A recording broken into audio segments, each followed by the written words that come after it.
I think I come across to most people like an egomaniac artist. I think it's okay for me to be dead now. You know, I mean, I'm not so narcissistic to think that my life can't end at 52 or 53. I mean, it can be done. I've enjoyed my life. I've been here. Now I'm in pain. I can't stand it anymore. It's okay that my life is over. I've enjoyed the 52 years I've had on the planet. It's really okay with me. I can be finished.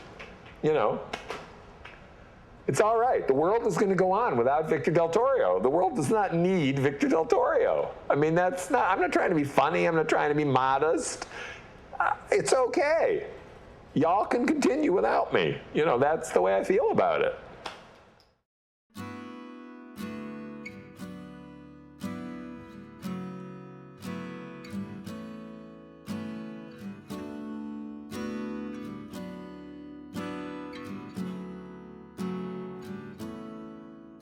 You know, I'm kind of rethinking the whole film.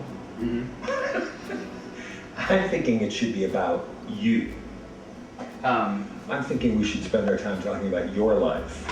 Yeah. Looking at pictures of you. Right. You don't agree with that? No. No, I understand. You are way more interesting. Maybe when I'm 52. That may not be true, Brendan, but I understand what you're saying. Yeah. I'm curious about what's underneath your interest in all of this. When I rifle through the likeliest possibilities, mm-hmm. all I can come up with is your own fascination with dying, mm-hmm. or I can't remember what the other thing I came up with was. I mean, I'm interested in death, but I don't have a lot of first-hand experience with it. That might be part of it. I feel there's something about your story that people need to hear because people don't talk about it. Well, the one-sentence version of what I'm experiencing is how much loss can you store up before you just can't handle anymore. Mm. You know, it's the loss of the use of my healthy body that pushed me over the edge. I mean, that's what made me.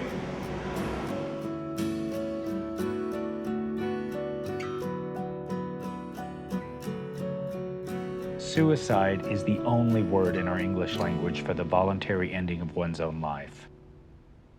We don't require more than one word for it because we only have one way of thinking about it. Suicides are rash, violent, self-hating acts that almost invariably look like the giant fuck you that they are to the people left behind. But suddenly I got this terrific, freeing, fucking idea to go public with it. I'm planning to end my life, though I haven't settled on a time frame yet. I'm writing to prevent you from feeling shocked, hurt, and maybe even betrayed by an event so easily seen in a much too conventional way. Why am I ready to move on? Is the pain that bad? Well, bad enough that I can honestly say it sucks dead moosecock. I moved to LA and, you know, I was having my life. I was going to the gym. I was thrilled to be back, and I started feeling shitty. I started getting fevers, all my joints started aching. Went to an infectious diseases specialist who said, you know, did a bunch of tests and said, you've either got cancer or you've got some serious rheumatoid issue. And sure enough, my bone marrow was loaded with this cancer. So then they gave me 6 chemotherapies, and I was like the king of the cancer beaters. I mean, I had an ecstatic experience on chemotherapy. I felt great because they pump you full of steroids. He was really thinking, okay, I'm going to get through this. I'm going to be fine after all of this. The back pain is gone. And I really believed I was going to get my life back at the end of the chemotherapy. He had gone through a cancer battle where he seemed to have come out of it a changed person. He seemed to have had this epiphany about the love in his life and the people in his life and how precious life was. And then when the pain things started happening, that all changed. Gets through chemo, went into remission, you know, didn't actually kill all the cancer because that's not the case with the type that he had. And then the other symptoms started to come back. The back pain started to come back. Within the month of ending chemotherapy, I started having all this awful neck and back pain. And I started taking a lot of Advil, started taking over-the-counter painkillers, because I didn't want to stop going to the gym and working out. The whole thing was that I wanted to keep my body in good shape and feel sexually alive, and over a period of the next couple of months, that became impossible because the pain was too great. I started going to the pain clinic. I started getting these injections in my neck. I was seeing a chiropractor. I was having acupuncture. I was doing all this shit, you know, and none of it was really working. So now I'm just on oral medications. I'm on Percocet, Scalaxin, which is a muscle relaxant. I can't sleep without Ambien CR and a muscle relaxant, which I took both of those last night, and I lied awake in bed till like 4 o'clock. I couldn't sleep. I was Mr. Bodybuilder for years. Yep. I had a really beautiful body, yeah.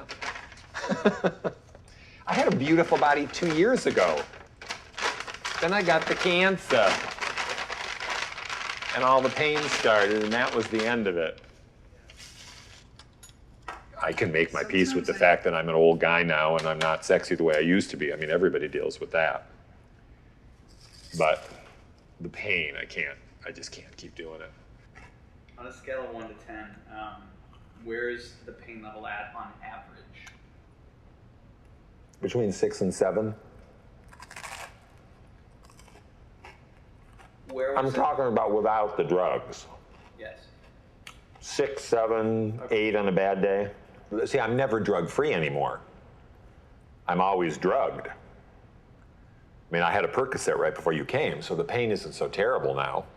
He went out to a birthday dinner with me and some other friends, and, you know, he could barely, you know, he kept having to stand up because he couldn't sit because it, you know, hurt his back. He was, you know, taking lots of pills. I mean, you know, he was being his wonderful, funny, inappropriate self, but, you know, he was also in a lot of pain that he wouldn't really let you see that much. Do you purposefully hide your pain from people? My back really hurts right now. Am I hiding it from you?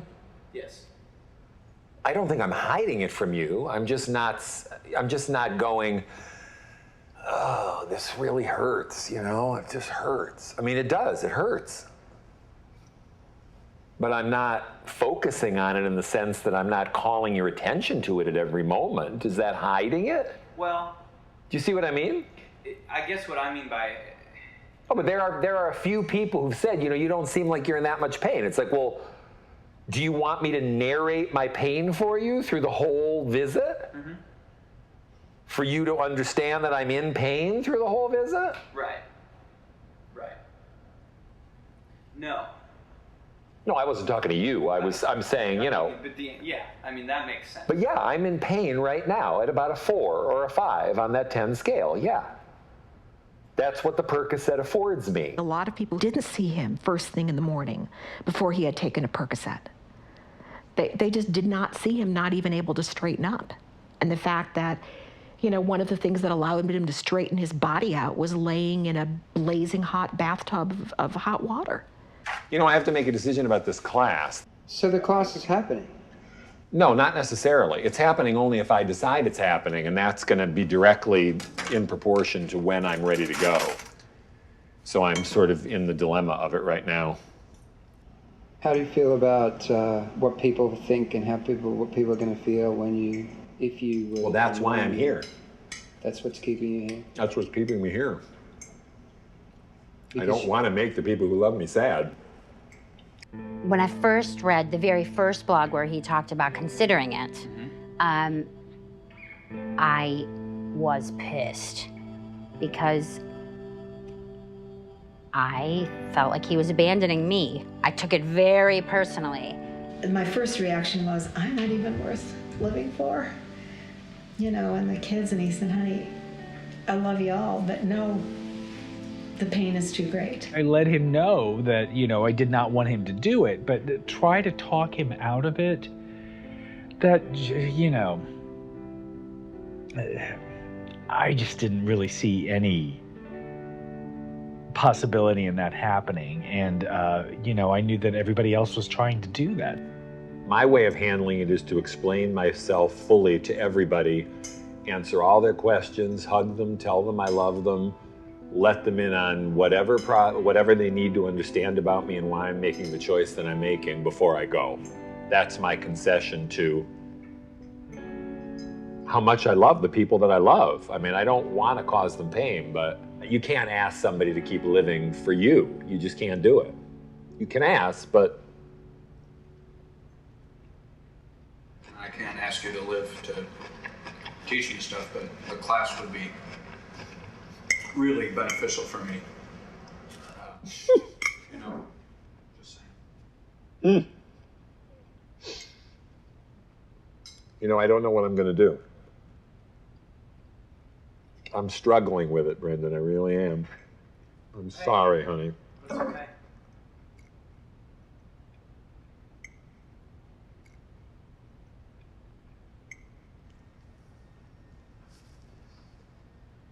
You know, I have to make a decision about it, because if I don't do this class, that's it. I mean, it's the only thing that will keep me alive.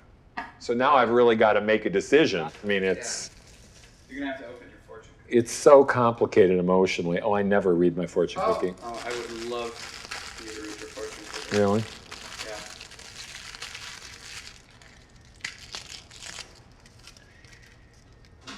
You will never teach class again and be dead in 3 weeks. Wow. Wow, those things are fucked up. That's pretty prophetic. I think a really amazing class could be the inspiration or the reinvigoration that he needs to find something worth living for and keep going in life for a while, you know? Yeah. It's more than just a final gift for a dying guy. It's a chance to turn a dying guy into a living guy.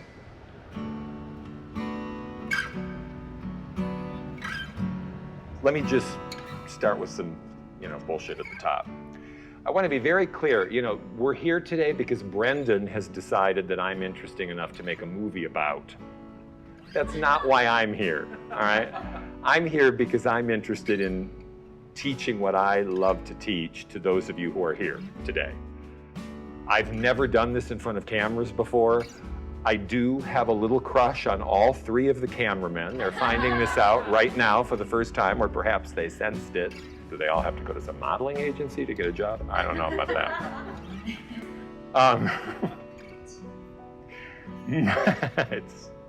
It's sad to be old and horny.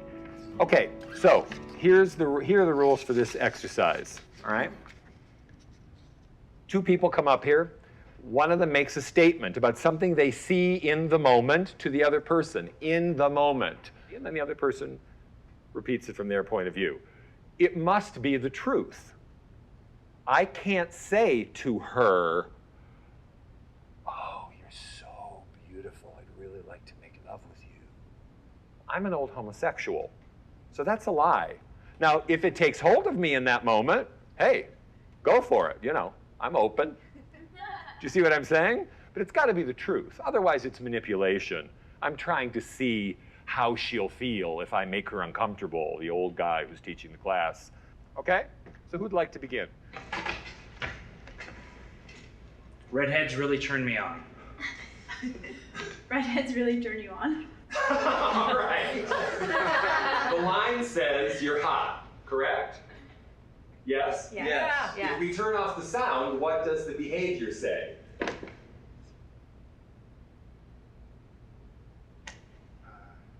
His behavior. Pretty non-sexual, actually. The behavior says nothing.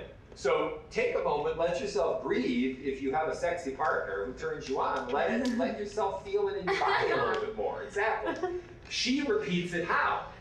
Very physically. She takes it in and She hears it as heat, absolutely. What I'm dying to know, I don't know about the rest of you, is I'm dying to know if she thinks he's cute. And I can't tell. I'm guessing she does, because I think he's cute. You see, that's what the audience will do to you. If you don't let them know, they'll project their own feelings onto you.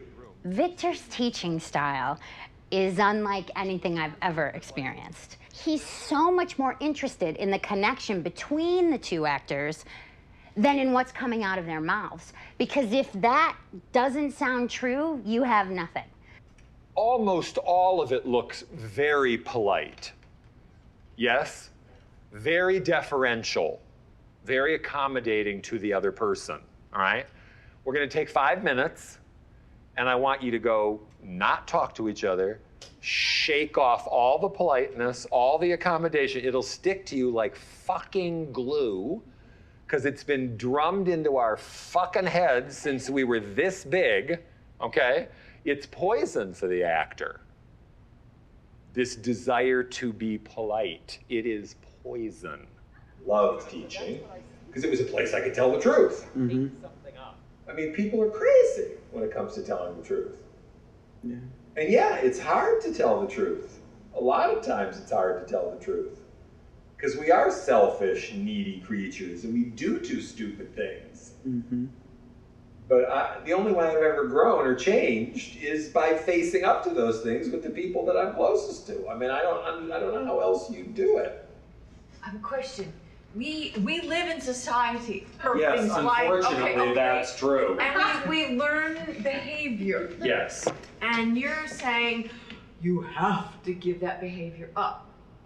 I worked to lose these boundaries here. Right. And I've gone out in the world. Yes. And people are shocked. Yes. Fuck them.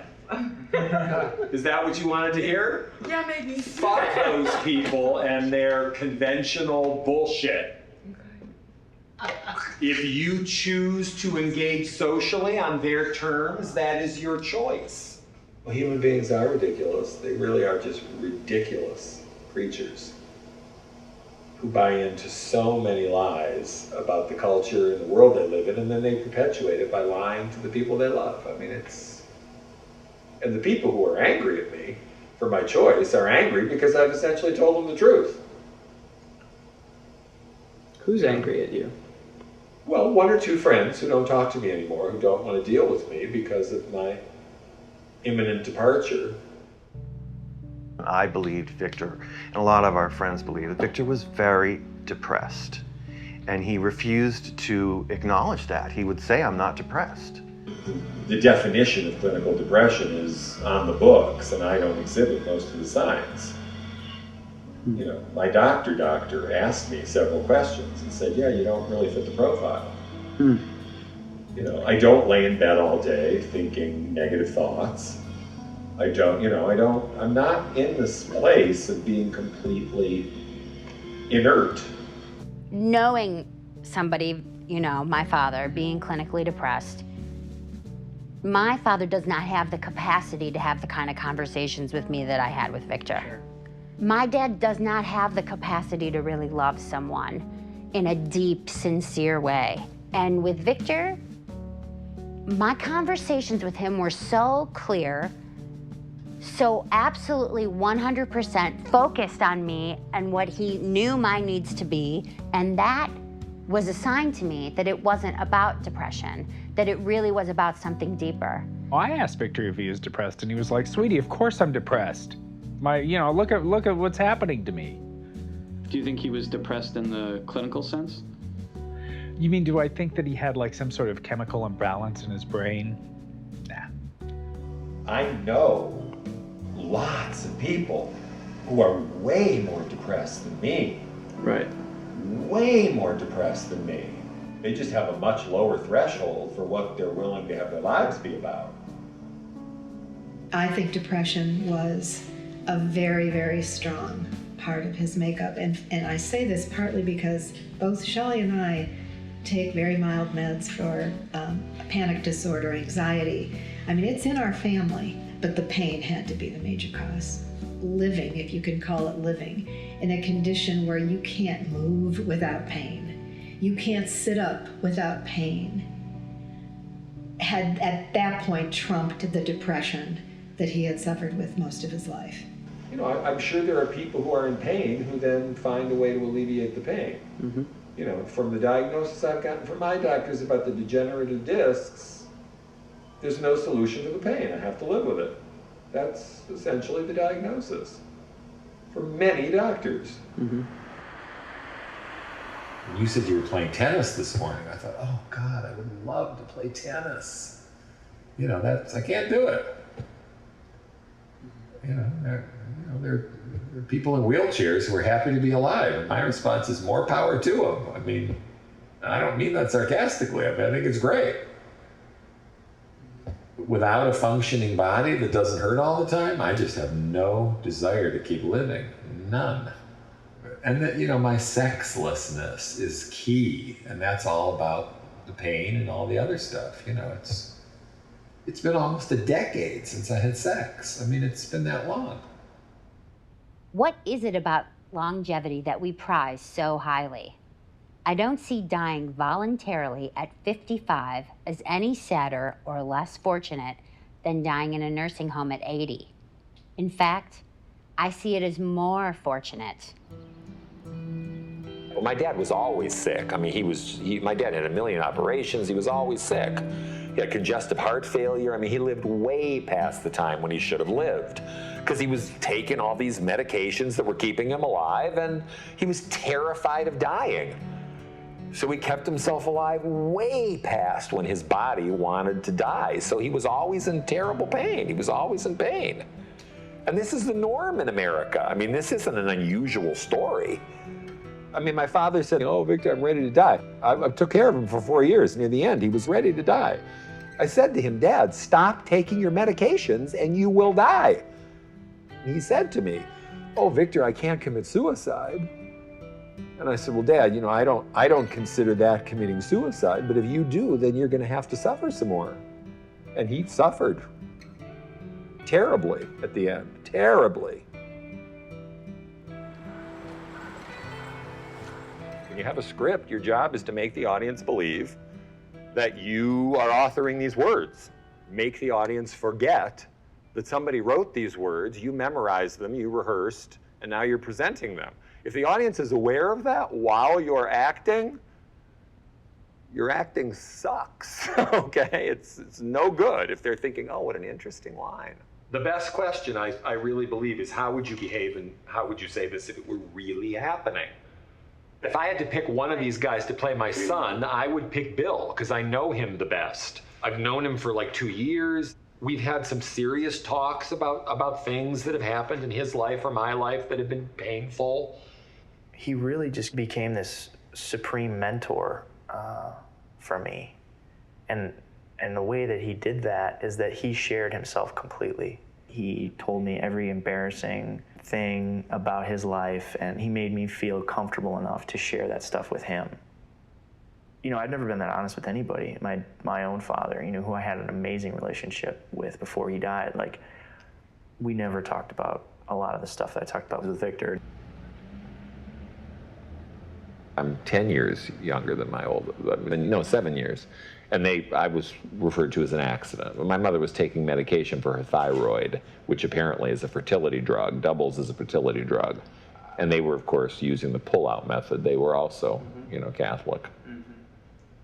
The old pull-out method. Excuse me? The old pull-out method. Never works, does it?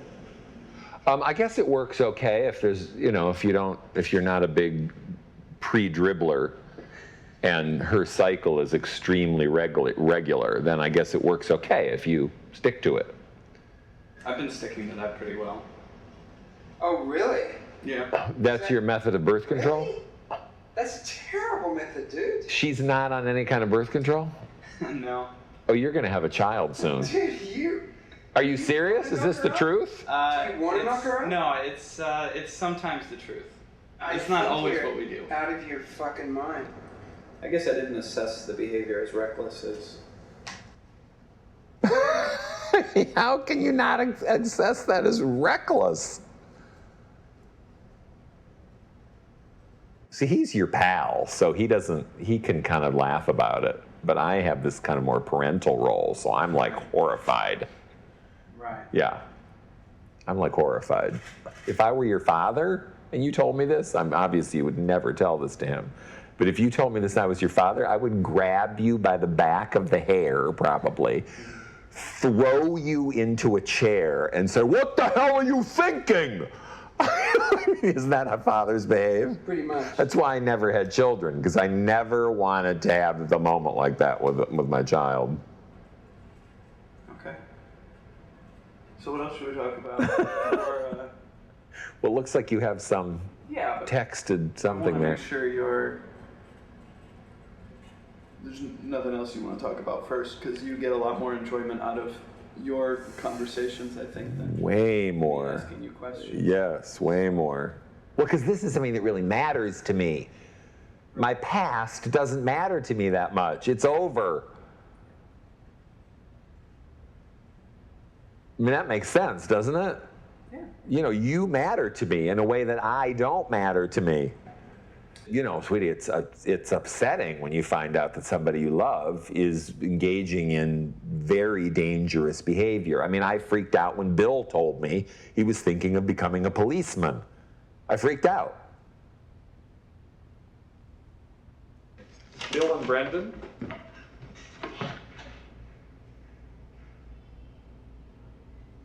You're a better looking version of me. I'm a better looking version of you. Repeat. You're a better looking version of me. I am a better looking version of you. Did you ever feel competitive with me as far as like Victor's affections? I did, but I also think that Victor encouraged it, and I think he liked it. You are full of shit. You couldn't be more full of shit if you were eating shit right now. Okay. You know, this has the potential to work if they will describe the behavior instead of relying on these testosterone-driven generalities about being full of shit. It just looks sort of hostile, but in a disconnected kind of way. You know, Brendan, it's hard to see what you're seeing. It looks like you have some agenda about the way he's behaving that it's just tough to get in on from the outside. You've got to let go of whatever you're defending in that moment and just connect with him, okay? It's not about winning a contest. Look at me, don't look at the floor. Are you feeling sad, guarded, and disinterested in those moments? I'm not feeling disinterested. That's good. And I don't feel guarded. Where did all your sadness come from? Do you know? I mean, a lot of it has to do with you, I think, and stuff like that. But there's also, I don't know. I intensely disliked Bill so much in that moment. Yeah. And I That just... was so strange. He told me, oh, you know, Bill this and this, or Bill's got bigger balls than you. Right. I mean, it was almost like he created a sibling rivalry, which was interesting because he for sure saw us in that light as his like adopted children almost, you know. What advice would you give to someone else that is considering ending their own life? Tell the truth to the people you love. Don't be ashamed of your decision. Don't, you know, if you know that's really the right thing for you, tell the people you love, say goodbye and go. But to just kind of disappear on them, that's really, I don't approve of that at all. Do you think it's possible for someone to come to that conclusion without being in the pain that you're in? Oh, sure. I mean, I think, yeah, I mean, mine is physical pain, but I think if your wife and 2 kids got killed in a car crash and you just can't go on without them and you just don't want to face life alone, it's your right to put an end to your life. I don't think it has to be physical pain that's causing you to make that choice. I mean, that's what I mean. It's up to each individual to say, what can I live with? What can I not live with? How can you... What can I do without? What can't I do without? How can you distinguish between like somebody that's genuinely mentally ill that wants to kill themselves and somebody that, you know, just has mental pain? I don't know enough about mental illness to be able to answer that question. I wonder if you are able to tell. That would be my worry, is that... If I'm mentally ill, you mean? Well, I'm not worried that you're mentally ill because I know you, but I guess what I'm trying to say is there's few conditions, it seems to me, where you would say, hey, don't do that. Don't end your life, you know? You seem to be more like, if somebody wants to end their life, meh. Why? If it was somebody I love, I'd certainly want to hear their reasons. I mean, if you told me you wanted to end your life, I would want you to give me a thorough explanation of why. And if I thought that you were deluding yourself in some way and that things could, and the reasons that you wanted to kill yourself for could change, then I would try and argue that to you. How would you describe your decision to a 6-year-old? I wouldn't describe it to a 6-year-old, no. You keep them in the dark? Fortunately, I don't have any 6-year-olds I have to answer to. If I did, If I had one right around the corner that said, I'm just saying, I might have to have made a different decision. If I had a 6-year-old nephew, I don't think I'd be able to do this. Really? Oh, I don't think so. Why? I just don't think I could do that to a child. If there were a child in my life that loved me totally, I wouldn't be able to do this. I wouldn't be able to do it. You know, we all have these wells of feeling and experience that are part of who we are. That is what comprises our character.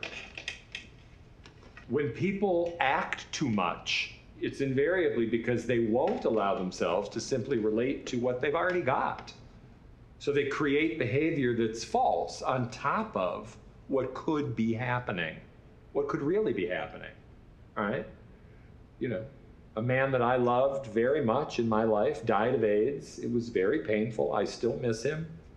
I know there's a well of loss inside of me that's connected to losing him. Am I prepared to connect that to an impulse that comes up if I see sadness in Dana? Again, I'm not thinking, oh, Scott's dead.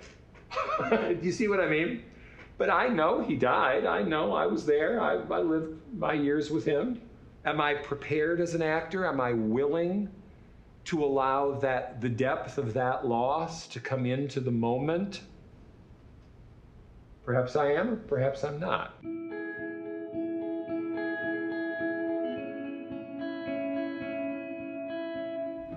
I met Scott at the beach, what was called the Rocks in Chicago, the gay beach. I was sitting on a blanket working on the script. I had rehearsal that evening. And this young man parked his towel about 50 yards away, and I was like, boing! The thunderbolt. He told me on our second date that he was positive and expected me to, you know, just say, oh, I'm not interested then, I guess. And I wasn't really fazed by that.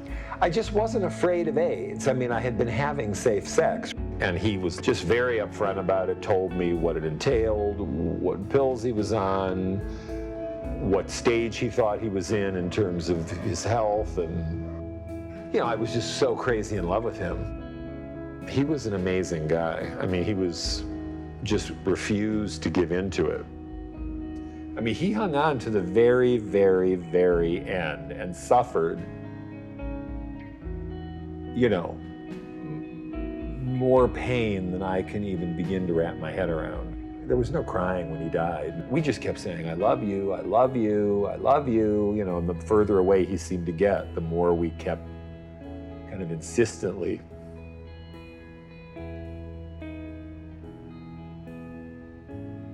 feeding it in.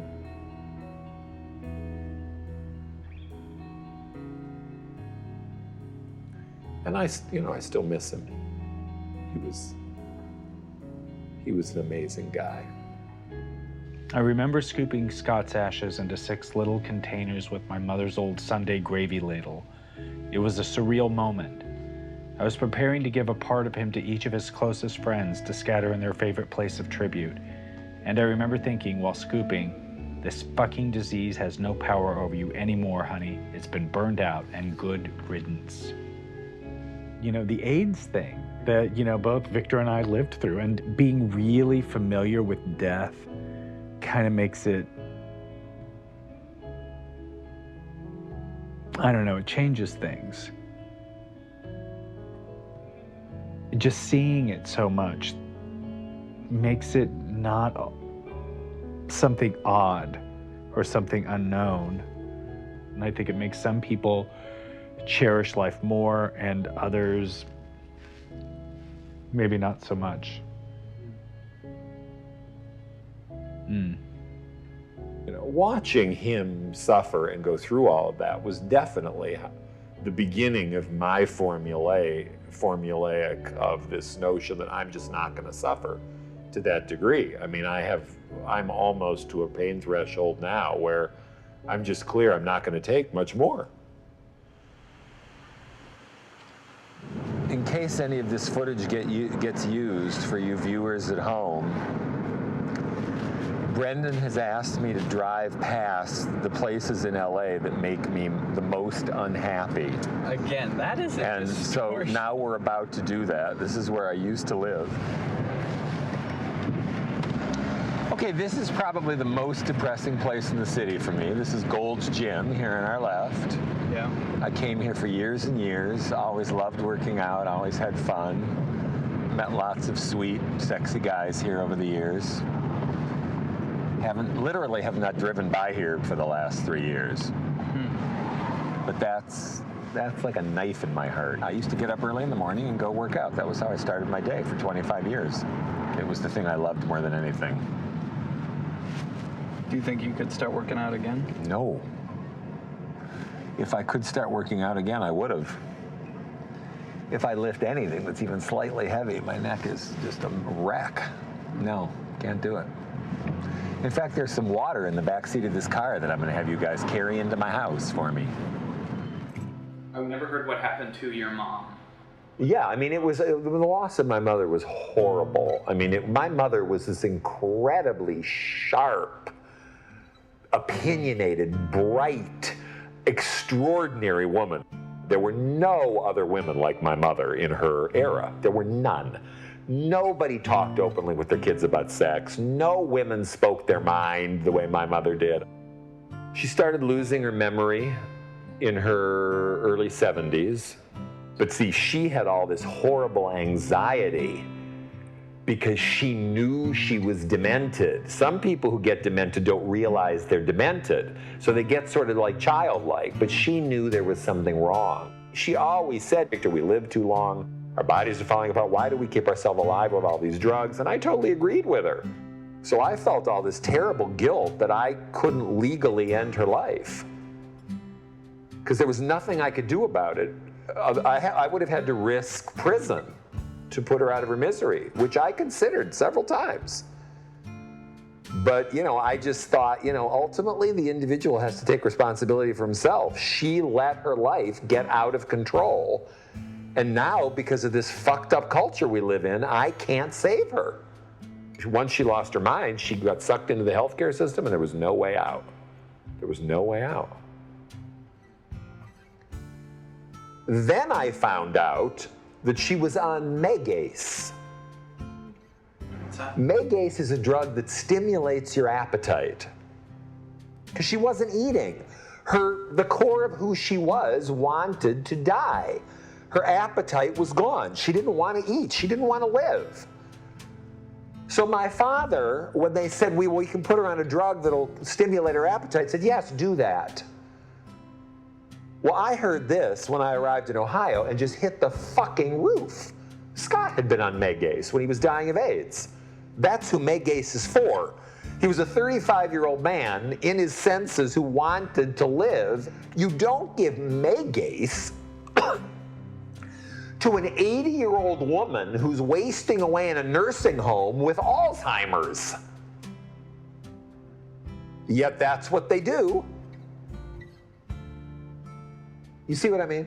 So I had this huge, explosive fight with my father where I was just determined to get him to go over there and sign the papers to take her off the drug. And he didn't want to do it because he didn't want to lose her. I had to look him in the eye and say, this is not love, Dad. This is cruelty. And after they took her off Megace, she didn't live that much longer. I wonder if you guys have ever seen this house. If you haven't ever seen it, you'll just love it. What is that? It's just somebody's house. It's my favorite house in Los Angeles. Yeah, I don't think I've ever seen this before. Yeah, I think it's a remarkable place. Would you bring all your friends here from like out of I do. town? Every time somebody visits, I bring them here, yes. You should see it at Christmas. They put like a huge red bow around every statue. And then they have this huge blow-up black Santa and Mrs. Claus. They're black. Does the sunshine give you pleasure? Yeah. Yeah, it's lovely. It's a nice, beautiful day. It's a beautiful day. Yeah, this to me is the best of LA weather. Did you think I was going to say no to that? I didn't know. I mean, you kind of hinted that when I asked you yesterday if you were, if things still make you happy, and you were like, absolutely. There's a ton of things that make me happy. So. Yes, sure. No, it's a beautiful day. Absolutely. Have you found yourself? Do you appreciate the little things too? Like the smell of, something you really love? Absolutely. The question is it enough to keep going? Not is it pleasurable?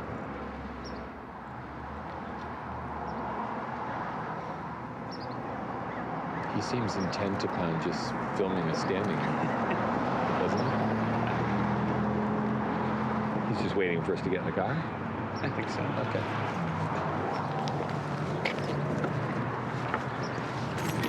Out of the Dream Cruiser, Jose. People didn't hate Victor enough once they see this fucking car. Exactly. Have you ever tried joining a chronic pain support group? I haven't, no. Is there any way in which you would ever consider doing that? I'm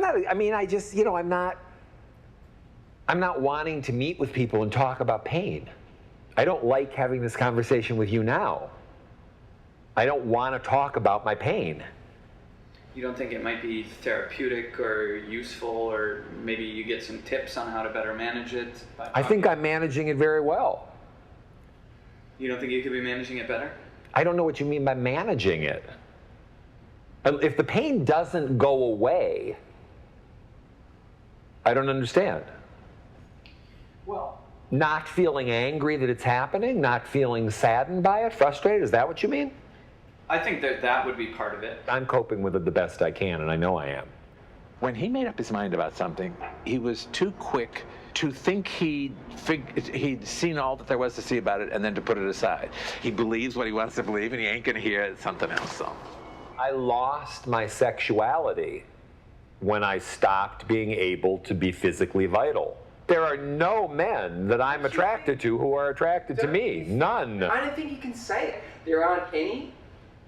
Do you really understand? Do you really understand what passion is, what sexuality is? So little? I mean... It's not just the physical. Come on. Are you kidding me? Listen. Have you ever had wildly passionate sex with a woman you weren't attracted to? Answer my question. I've had it now with your pretending you don't understand me and your camera fucking slipping. Okay. Have you ever had passionate sex with a woman you weren't attracted to? Yes or no?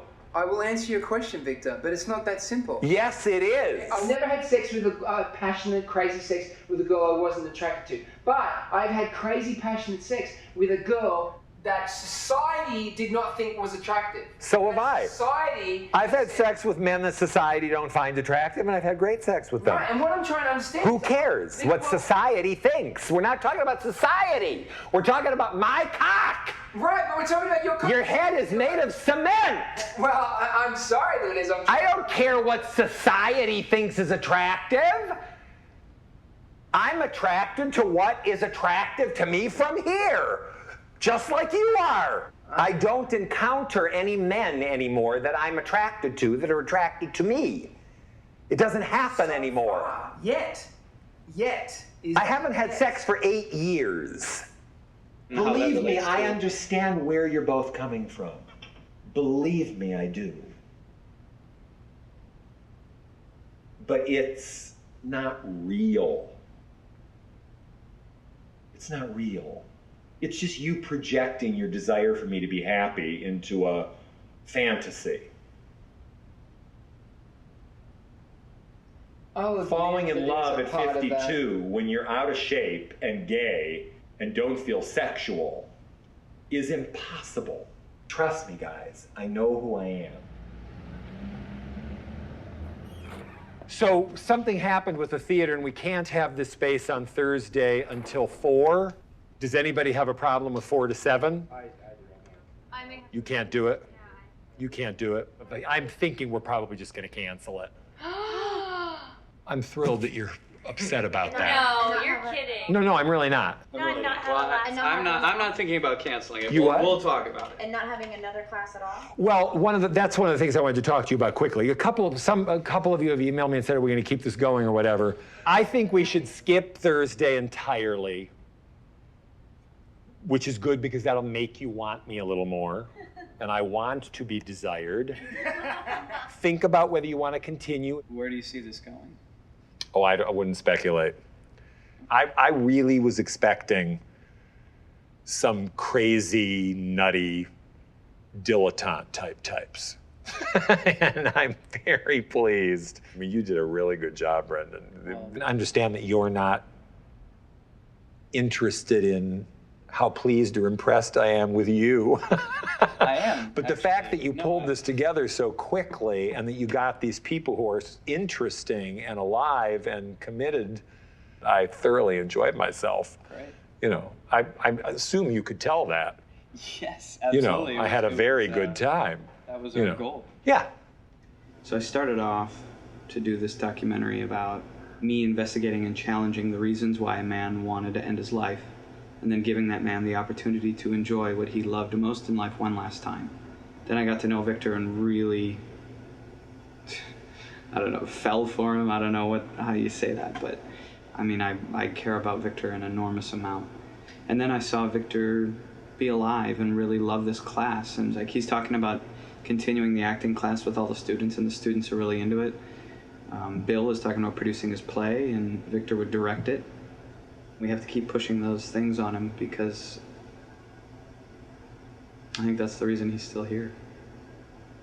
He's already 5 or 6 weeks past his death date. It's mid-October. The play gained some momentum. Bill came through in a lot of ways. And so Victor started reading people, kind of having a little mini audition from his play. And he decided he wanted Bill to play one of the characters, and that he kind of wanted me to play one of the characters, even though I'm not totally right for it. And then he's reading different women for these other parts.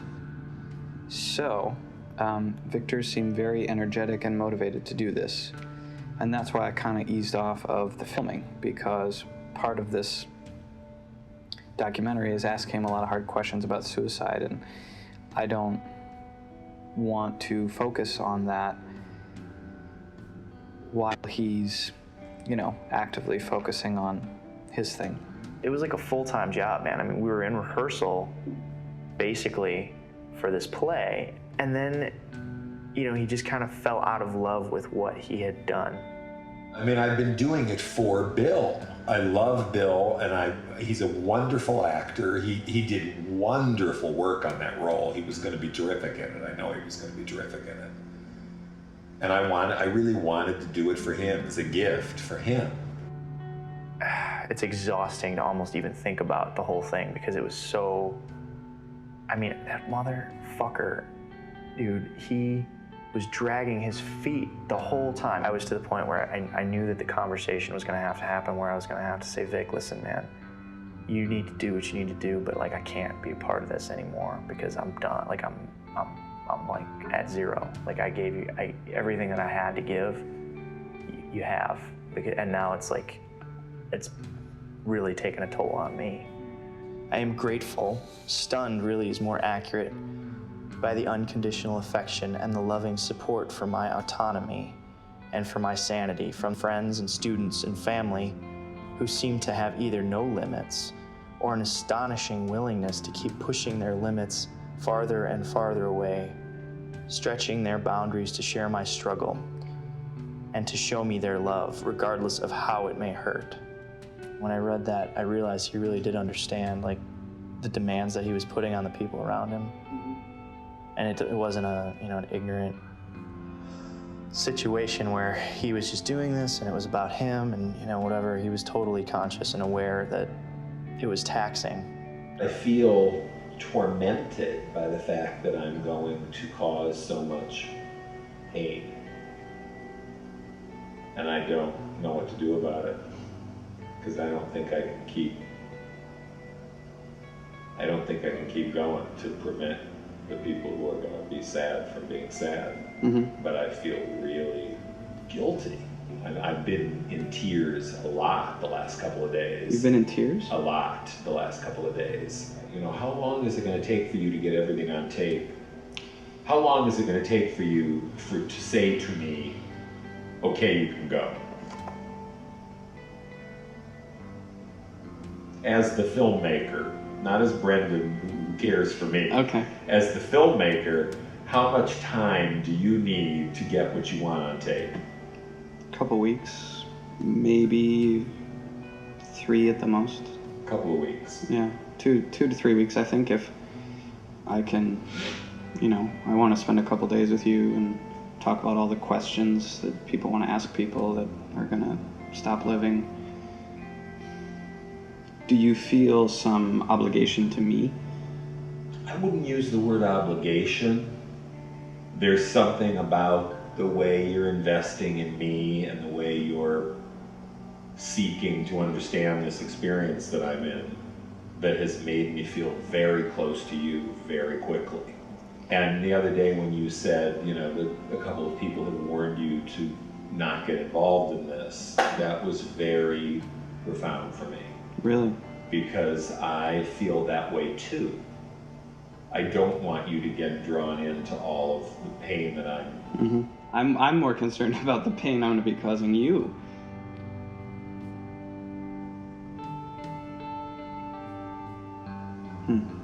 I'm in a very emotional place. And I feel all this love coming from everybody to me.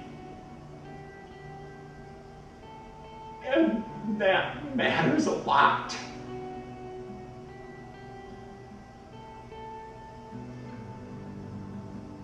More than anything.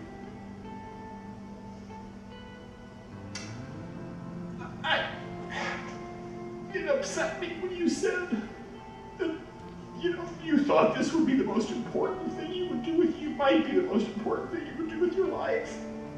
That's true, Victor. How can that be? You're 27 years old, sweetie. You might get married, raise children, and there's so much that's going to happen in your life that's going to be meaningful.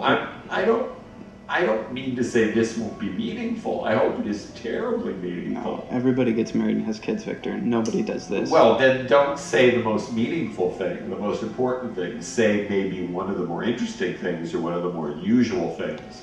But don't say the most important thing. I think it might be. I really do. It upsets me. Why? I don't know. I don't know why. I meant that in a good way, Vic. Oh, I meant you're sweetie, like. I feel complimented by it. That's not what makes me sad about it. I feel cowardly. That's what's causing all the guilt. I feel like I should be able to handle the pain. You've handled the pain for I an saw a extremely woman on Oprah yesterday who lost her arm to a flesh-eating virus. Did you see that? No. You know, she got like a paper cut at work, and like 25 hours later, after just this horrendous pain, I just kept thinking, I wonder if her shoulder still hurts. You know, she had a blouse on that was like folded in the way people do who are missing a limb. And I just, you know, I saw myself as ridiculous for feeling envious of her for a few minutes, thinking, you know, well, at least she's not in ongoing pain. I don't know what else I can do to keep this guy alive. I'm doing everything I can, and it's not good enough, it feels like.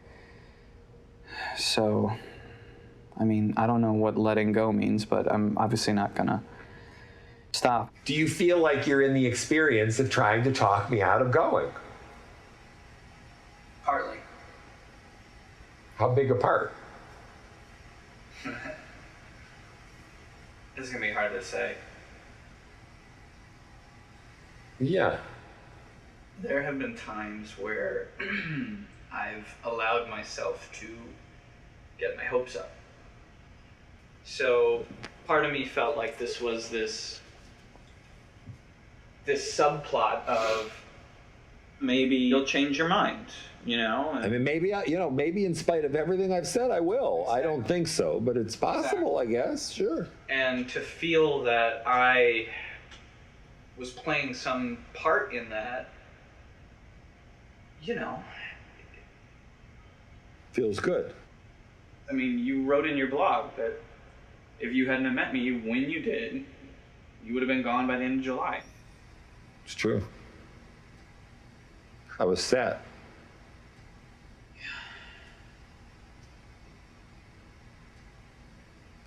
And then I went all the way around that whole loop again. Well, if I was teaching, well, maybe if I was directing, maybe, and see what I really discovered, and I really thank you for that. I mean it so sincerely, Brendan. You gave me the opportunity to really discover in action that it wasn't my life I'm putting an end to, it's my body. Because when I met you, I sort of had them tangled up. I was sort of tangling up the stuff I was unhappy with in my life with the pain in my body. And what I've come to over the last couple of months is I'm really doing this because I can't take the pain in my body anymore. I can easily tolerate my life, easily. I look forward to my body becoming ash. It's strange to feel that way about my body now. The problem is, I don't feel quite that way about my life. But we only get the one vessel, and the way that the one impacts the other is cruel. Oh my goodness.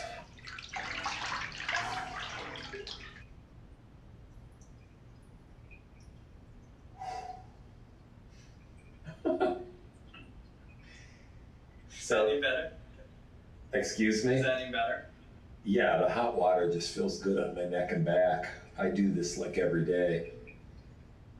Don't I seem a lot older than I did a few minutes ago? Yes. Ah. That's true. Yeah.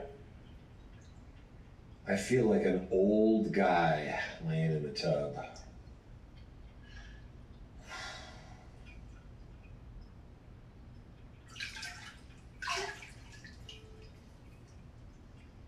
I'm touched that you would allow me to do this. I don't think it's all that intimate, do you? Yeah. Really? Yes. I mean, it's more... I mean, it doesn't feel, doesn't feel that private. My neck hurts and I'm soaking it in hot water. Well, this is a perfect opportunity for them to see my amazing penis, but I don't think that's what the movie's about. Yeah, that's a different kind of movie. Exactly. Well, no, sweetie, at my age, believe me, it's not a different kind of movie. No, it's not. It's the same movie about an old, broken down old man, trust me. Just because we're used to everybody in our culture getting old and losing all control and all dignity, just because that's the norm, doesn't mean I have to buy into it. And hey, anybody who wants to go all the way to the wall should go to the wall. That's what choice means. I went onto Google and typed in, painless ways to die. And this book came up, this apparently famous New York Times bestseller came up, and it was like, oh, perfect. If you're gonna kill yourself by asphyxiating yourself, then you need a small bag that fits over your head. You take a bunch of pills and you sort of tie it tight, and then, that's a little creepy to me because it doesn't seem like it'd be painless. But if you're gonna do the helium thing, use a much larger bag because you wanna fill it with helium. And then you just wanna put it over your head, and before you do, you let all the air out, and then just breathe in the helium. You have a tube going into the hood from the helium container, so it's replenishing the helium.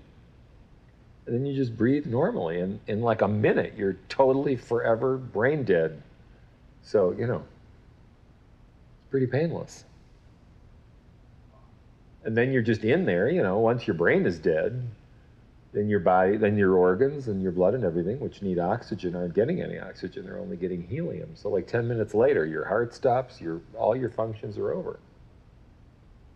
That's it. Melissa was yelling at me last night saying, you and Bill need to have an intervention with him, you have to stop this. But I'm spending every single day with him. Yeah. And I'm asking him really personal, in-depth questions, and we're exploring his pain as thoroughly as I know how. Yeah. I don't know what else you want me to do. I'm not gonna have this dude committed. There was one friend here in New York who was definitely trying to rally the troops to intervene with authorities. Say, I'm aware of a friend who's seriously talking about suicide and maybe have them intervene. It would have just caused so much more pain for him to forcibly extricate him from his home and lock him up. I think that would have been just cruel and unusual punishment. Yeah. We could have had him institutionalized. But what's the point? He lost the will to live. So I'm thinking D-Day is Thursday. Really? Yeah. Like this Thursday? This Thursday. I'm thinking Thursday or Friday at the latest, yeah. Really? That's what I'm thinking, honey. Yeah. Why? Just feels right. I just feel ready. Again, if I change my mind on Wednesday, then I'll be here for another couple of days or another couple of weeks or another couple of months or another couple of years. I don't, my body is saying Thursday or Friday. That feels right. Okay. Yeah. That makes me really sad. Well, sweetie, you're going to be sad regardless. Whether it's this Thursday or next Thursday or 3 weeks from Thursday, it's... I know, but this Thursday, if you did do it this Thursday, that means that I would only be seeing you for a couple more days. If it's next Thursday, well, then that's it, yeah. I just can't keep postponing. I can't keep saying, oh, I'll have this one more conversation or this one more. I'm just I'm ready to commit, as it were. Well, I spent the morning sort of looking through stuff and looking at some little mementos and deciding some little things I wanted to send to people. And I thought I'd give you a choice. Oh my goodness. Right now? So if you want to turn the camera over to that table, you can. Okay. All right. You could have my dad's dog tags from World War II. Oh my God. Okay. Or you can have my mother's father's watch, which doesn't work. Could it be made to work? Maybe. Okay. Or you can have a little Pinocchio that my Aunt Elizabeth sent me when I was 10 years old. Or you can have this little pin that I used to wear when I was in my 20s that said, I think I'd enjoy this conversation more if you were holding my dick. Actually, you can have this in addition to one of the others. Okay. I think the dog tags are a little Then I more choose special. the dog tags. I could see you actually wearing the dog tags. Maybe. Wow. That's very butch. How's it look? Put it on the inside of the shirt. Really? Yeah. Otherwise, it looks like a necklace. Okay. Yeah, if you miss me or you want to feel close to me, then you can wear those because, but my father wore those all through World War II. They belong to him. I think they're totally butch. They're awesome. Yeah, I think they're sexy. And people wear these to clubs and stuff, Yeah, I do that. Like the rosary. Oh, Do yeah. that? They put on the dog tags. I see. But they're all fake dog tags because nobody. But I think, to me, it's cooler if you wear it under the shirt. But then And then nobody when- wasn't wearing them, right? Well, the sexy girl who's tearing your shirt off knows you're wearing them. Ooh. You get what I'm saying? I do. Yeah. How was it with Bill? It was really nice. It was really nice. We had a really nice visit. How did it end? He left. Did it have the same finality feeling as the last time? No. We were happy to say, well, maybe we'll get together again. And maybe we won't. We'll see. It was nice to leave it that way, as opposed to goodbye. The goodbyes are really overrated. I'd appreciate a goodbye. To me, the goodbye is just some kind of odd formality. This is what matters. The contact, not the goodbye. Not the goodbye. Okay. I have to. I'm happy to say goodbye to you, sweetie, if you want to goodbye. I'm not saying I won't say goodbye to you. I'm just saying. I have to acknowledge that it's the last time I'm ever going to see you. Why? because that is really sad and meaningful to me. Well, you came into my life in order to feel pain. I mean, in order to cause yourself pain, I think, you know? I mean, I think you took on this project understanding that it was going to bring up great emotional stuff for you. And I identify with that and I admire it. I think I didn't do a whole lot of actual digging and processing of what was going to happen. Yes. Well, you said you had some friends who said, don't do this, it's going to hurt. And you said, well, I'm going to do it anyway. Yeah, people warned me, for sure. Yeah. But, it's such a good boy. It's the experience. It's the experience. It is the experience. That's what it is. I mean, that's why I so poo-poo the goodbye. It just occurred to me, you know, when you and I would be with him, not only was he dealing with his depression and his pain and his sexless existence, as he put it, but he was also dealing with everybody's grieving, you know, and I never really thought about that before. It never occurred to me. Well, we're outside Victor's condo. Right. And this might be our penultimate day together with Victor. I had an absolutely amazing orgasm this afternoon, and it was like, wow, that was the last one. That was something. That was a good note to end on. It was like, you know, kabang, kapow. Yeah, it was pretty cool. I mean, you're talking to me right now with the full expectation that in 24 hours, you will cease to exist. I don't feel like I'm dying at all. Like I'm going to die. It doesn't feel like that at all. It's interesting. That has such a negative connotation. He died. Yeah. It doesn't feel that way. I'm like, oh, thank God. I said goodbye to everybody. I handled it with integrity, and now I can get out of this fucking corpse. I'd like to come up with some bullshit for you to have to take care of tomorrow. Sweetie, I understand. You've already established yourself as the king of the stalling tactic. Yeah.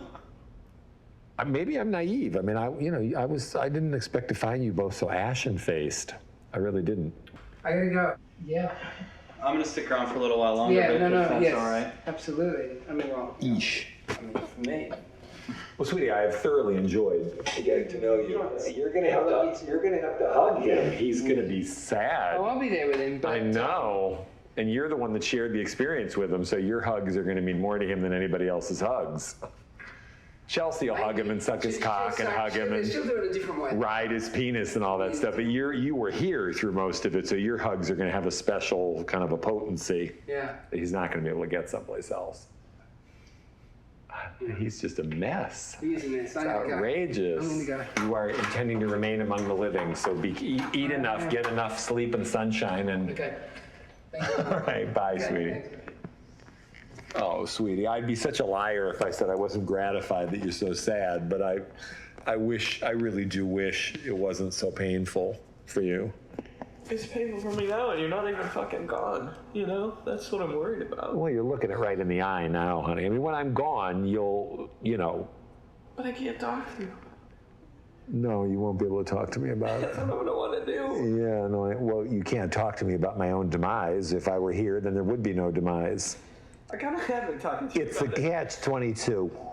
Yeah, but I mean, I can't talk to you about what's going on with me. I'm gonna try and eat a turkey sandwich while I'm crying. Are you hungry? I don't know. Oh. Try and eat it. I made it. It smells good. Hey, mister, you're being filmed even as we speak. Hey, Brendan, how are you? Peter, I'm doing well. How are you? I'm doing okay. He was weeping earlier, Peter. He was in full-out weeping. Thank you, Victor. Well, It was... But this morning in my car. You were crying in your car? Yeah. But I just did want to say this. In case you are surprised and you find yourself on the other side going, wow, there is something after this. Oh, uh-huh. Can you find a way to, rattle a paper? Oh, honey, all I can say is you and who else. I've gotten this request from 12 people take my clothes out of the closet and lay them on the bed, you know, turn the water on in the kitchen, rattle a paper. So that's why you called me, because you wanted to tell me to rattle a paper? No, I wanted to call you to tell you that I love you, and that was my excuse. And it just seems so freaking arbitrary that I can call you tonight, but not tomorrow night.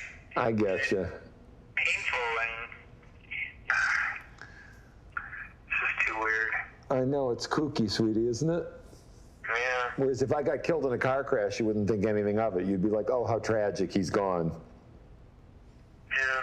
Well, honey, I am open to the possibility that I'll change my mind when push comes to shove. If and when I go, I'm going to post the blog right before I do it, so. Yeah, I know. If the blog doesn't appear, you'll know I'm still here. And I'll call. Yeah, that'd be fine. Super. It'd be fine. I think you're stalling a bit. Yeah, I am. You know what? I'm not going to do it anymore. I love you. You know that. Good luck. Thanks. I'm hoping I won't need it, but thank you in case I do. If there's a higher power who's going to judge me and he doesn't like cocksuckers, I'm in big trouble. But I'm not expecting to have to deal with that. All right. Okay. Bye. Bye-bye. Oh my God, he only had like 1 okay and 2 bye-byes. I mean, some of the women have like 7 okays and 14 bye-byes. I love the idea that when you walk out the door, I'm not going to know if I'm going to see you again, because then we don't say goodbye. I don't want to hug you and say goodbye. Yesterday was supposed to be the day that Victor had picked to end his life. I called him at about 6, and he said, "You don't need to come over. I've had an agonizing day, but I've been weeping with my friend David and Anne-Marie, and I've decided I can't do it tonight." I was having so much fun with Anne-Marie and David. We were just having a blast like we always do. Even though I was sobbing through some of it, I mean, I was just having a wonderful time. I mean, I like feeling my feelings, you know. And that just felt like, well, you know, I can't bail on this. What he said was it was Bill and I, again, that are keeping him around, and he can't do it because he feels like he'd be betraying us or causing us too much pain, and he has parental feelings towards us. I know he's not trying to make me feel responsible for his life. He'd be pissed if he knew that I was feeling that, but it's hard not to feel a little responsibility for his life right now. It felt like your subconscious came out and wouldn't let you do something. Right. And that's what I had kind of been trying to poke and prod at for months. Yeah, but I'm sure I said Thursday night, tomorrow I'm going to be horribly depressed, didn't I? Yeah. Yeah. Last night was a very happy night. Score one for Team Brendan and Bill. We won last night's round. I mean, the emotional roller coaster of what his reality was. You know, just all these like moments of, oh, maybe we're breaking through. And it was fucking torture. He called me on the phone. He's like, I'm not going to be able to do this. And I was like, I just didn't have anything to say to him. The conversation literally was like 9 seconds on the phone. And it was like, I'm not gonna be able to do this. I don't know what I said. I was like, okay. It was just completely devoid of any sort of like relief, or I was pissed. You know, I was like, fuck you. And you know, of all the emotions that you would think you'd feel for someone who you love so much, saying that they're not gonna kill themselves, being angry at them is like, but I was just done. I mean, if I have 6 false starts, I'm going to have to pay attention to what that really means.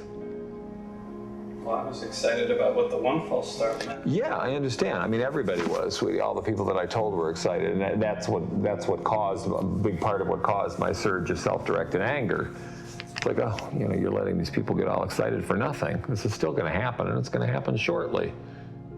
But I'm not going to make the mistake I made last time of hanging out with everybody I love the day of, because I need to kind of detach in my mind if I'm going to actually do it.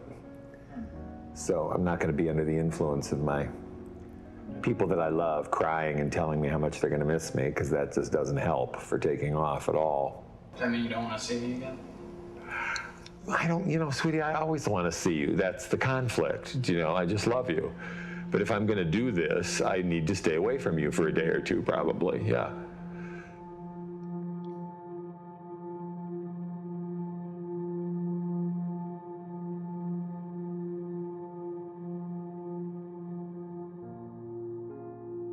Hi, you all. I love you. Vic is now in a bodiless state. I didn't want to tolerate the ongoing pain anymore. I've left my body behind, and I now live in a bodiless state. That sounds fantastic. In fact, heavenly. Forget about the streets paved with gold and all the other stuff. To be free of this body will be amazing and enough.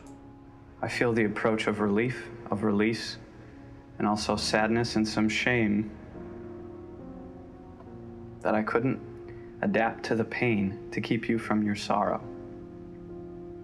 For all of you who have understood and loved me as I needed to be loved, you've given me the greatest gift I could think of. For those of you who had not the inclination to understand my choice and accept it, please try and forgive me. It was never my intention to hurt you. Certainly everyone agrees I've given more than ample time, emotion, and explanation to making my view clear and my feelings understandable. I've had so many long, outrageous, I'm gonna have to do that again. Long, outrageous, funny, difficult, comforting, contentious, honest, provocative, nutty, spiritual, unique stream of consciousness conversations with so many of you planning for my departure. These talks were a peeling away of emotional, intellectual, and spiritual layers for me, as I guess they were for you too, which I truly, truly loved. I love you, Vic. I love you, Vic.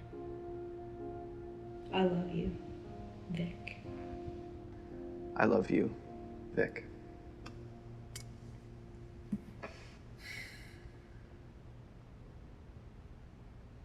So that's it. Vic is gone. I thought this morning that,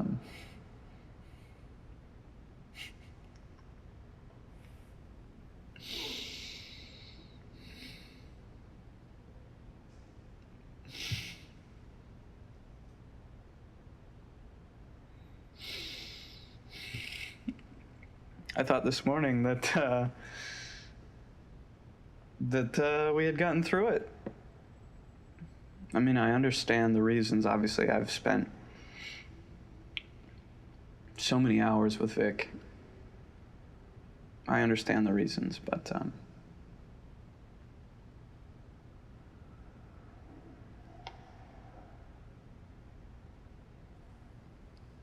I still don't know that I agree. Yeah, people are calling now. I got it on a lot of levels. But then after he did it, doubt crept in for sure. I wish it had ended differently, I guess, but it was almost like the ending was already written and I was just kind of like, happened to be there for it, you know? I did not want this for him, but he's a very rational, forceful human being. And that sense of what's in his own best interest, not what's in my own best interest for my life, was very compelling. The last year of his life was all about explaining for himself and to those that he loved why he was making this choice. I mean, it wasn't a little wanton act. It doesn't make it any less sad for me, but he did kind of help you through it and didn't kind of leave you alone with it. So in that sense, the way he did it, I'm kind of grateful for. It was what he wanted. And I love him enough to give him up to that. Very angry about it, angry about how he did it. I thought it was very cruel to announce it a year prior to him doing it, and then the blogs and blogging about it. During that time, a lot of times I was like, stop talking about it and just do it then, if you're gonna do it. In retrospect, when I pull myself back, and it's been what, a year and a half, a year now, you can get a little cynical about it and go, this was just like one big stage-managed final exit that was his last little, to humanity. The thing about Victor is maybe not everybody would do what he did, but Victor did just about everything on his own terms. So in that regard, how many of us go out on our own terms?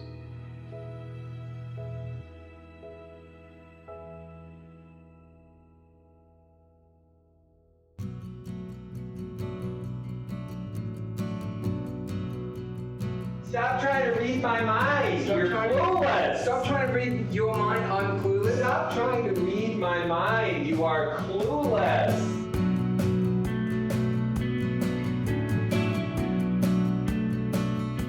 You're giving up already. I'm giving up already. You're giving up already. I'm giving up already? Oh, you're putting it back on me. I'm putting it back on you.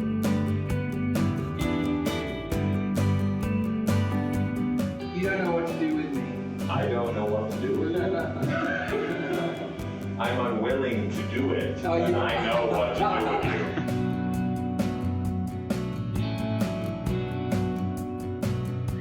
you. The way you pretend not to understand is infuriating. The way I pretend not to understand is infuriating. Yes!